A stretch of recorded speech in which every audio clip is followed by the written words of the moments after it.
Hello everyone, welcome to my another blog from রিমিস official. তো আজকে আমরা আবার মায়াপুর মন্দিরে ঘুরতে এসেছি। আজকে আমরা অ্যাকচুয়ালি প্রসাদ পেতে এসেছি। গদা ভবনে আমাদের আজকে টিকিট কাটা আছে, প্রসাদ পাবো। তোমাদের সাথে সেই ভিডিও শেয়ার করবো, দেখতে থাকো। ইন্ট্রোতে তো আমি বলেই দিলাম আমরা কোথায় এবং কেন যাচ্ছি। সকাল সকাল আমরা সবাই রেডি হয়ে বেরিয়ে পড়লাম মায়াপুরের উদ্দেশ্যে।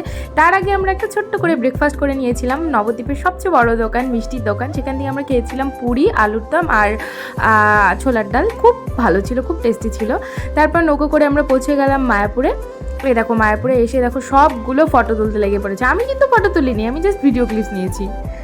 Sorry, just joke. যারা আমাকে ফলো করো তারা আমার ফেসবুকে অলরেডি ফটোগুলো দেখে ফেলেছো।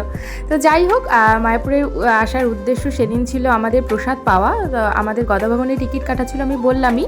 তো প্রসাদ পাওয়ার জন্য আমরা সকাল সকাল এসেছি। পরিক্রমা দেখারও কথা ছিল, কিন্তু আমাদের ভাগ্যে হয়তো সেটা ছিল না, যে কারণে আমরা পরিক্রমাটা দর্শন করতে পারিনি, একটু লেটে পৌঁছেছি। যাই হোক, আমরা আবার একটু ঘোরাঘুরি করলাম। ঘুরতে ঘুরতে চোখে পড়লে এই সুন্দর সুন্দর ব্যাগগুলি দেখে তো আমার জাস্ট ভীষণ লোভ লাগছিল যে একটা নিয়েই নিই, কিন্তু সরি, আমার পকেটে টাকা ছিল না। তো যাই হোক, তারপরে আমার মাসির সাথে দেখা করলাম। আমার মাসি এসেছি আমার সাথে দেখা করার জন্য। অনেকদিন পর দেখা, আমরা একসাথে অনেক ফান করলাম, অনেক মজা করলাম। তো তারপরেও চলে গেলো আমাদের টিকিটটা দিয়ে, কারণ টিকিটটা ও কেটে রেখেছিল। অনেক রোদ, গরম, তারপরেও এখনো পর্যন্ত প্রসাদ পাইনি। আমরা প্রসাদের জন্য এদিক ওদিক ঘুরে বেড়াচ্ছি।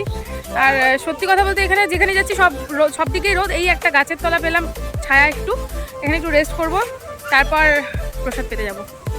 সত্যি এত রোদ আর এত গরম, জাস্ট বলার বাইরে। আমরা এক হুলিয়া নিয়ে ধূপগুড়ি থেকে নবদ্বীপে এসেছিলাম, আর এক হুলিয়া নেবে নবদ্বীপ থেকে ধূপগুড়ি ব্যাক করব। জানি না ধূপগুড়িবাসী আমাদের চিনতে পারবে কি না। তো যাই হোক, ছাবলামো মারতে মারতে আমরা গদা ভবনের সামনে চলে এসেছি। এখন আমরা এন্ট্রি নেবো, মানে লাইনে দাঁড়াবো। তো গদা ভবনটা তার আগে তোমাদেরকে একটু ঘুরিয়ে দেখিয়ে দিই। খুব সুন্দর, এত ফুল দিয়ে সাজানো, খুব সুন্দর। এই মন্দিরে আসলে মনটাই কেমন যেন চেঞ্জ হয়ে যায়। তারপর দেখো, আমরা টিকিট নিয়ে চলে এসলাম লাইনে দাঁড়ানোর জন্য। এত পরিমাণে ভিড়, এত গরমে আমরা পুরো সেদ্ধ হয়ে যাচ্ছিলাম। আমাদের ওখানে হয়তো এখনও ঠিকভাবে গরমটা পড়েনি, আমাদের ওখানে এখনও বৃষ্টি পড়ছে। তো ওয়েদার খুব ঠান্ডা, সেখানে আমরা এত গরমের মধ্যে ঘুরছি। তো যাই হোক, তোমরা দেখতে থাকো ভিডিওটা। আশা করি সবার খুব ভালো লাগবে। গদা ভবনে আমি এর আগেও প্রসাদ পেয়েছি, সেটা 5 বছর আগে। তারপর আবার আসা হয়েছিল, কিন্তু প্রসাদ নেওয়া হয়নি, হয়তো আমার ভাগ্যে ছিল না। তো এবার আমার ভাগ্যে হয়েছে, সেটাই আমি তোমাদের সাথে শেয়ার করব। যারা মায়াপুরে এসছো তারা হয়তো জানো যে গদা ভবন একটা নামকরা প্রসাদের ভবন, মহাপ্রসাদের ভবন। এখানে একসাথে অনেক লোক বসে প্রসাদ পায়। আমি যখন 5 বছর আগে প্রসাদ পেয়েছিলাম তখন কি হতো, নিচে বসিয়ে প্রসাদ বিতরণ করতো, কিন্তু এখন সেই সিস্টেমটা চেঞ্জ হয়ে গেছে। এখন বুফে সিস্টেম করেছে তারা, বুফে সিস্টেমে এখন প্রসাদ নেওয়া হয়। তো সেটার ভিডিও আমি নিতে পারিনি, ডাইরেক্ট আমি প্রসাদের ভিডিও তোমাদের সাথে শেয়ার করলাম। একটু তাড়াহুড়োর মধ্যে ছিলাম। সেদিনের থালিতে ছিল 2 রকমের ডাল, পনির, একটা সবজি, মিষ্টি, চাটনি।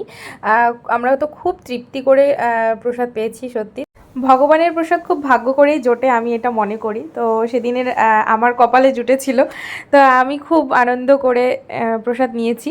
তো যাই হোক, আজকের ভিডিওটা এই পর্যন্তই। আবার দেখা হবে অন্য কোনো ভিডিওতে। ভালো থাকবেন। আমার ভিডিওগুলি ভালো লাগলে অবশ্যই লাইক, কমেন্ট, শেয়ার করবেন। টাটা।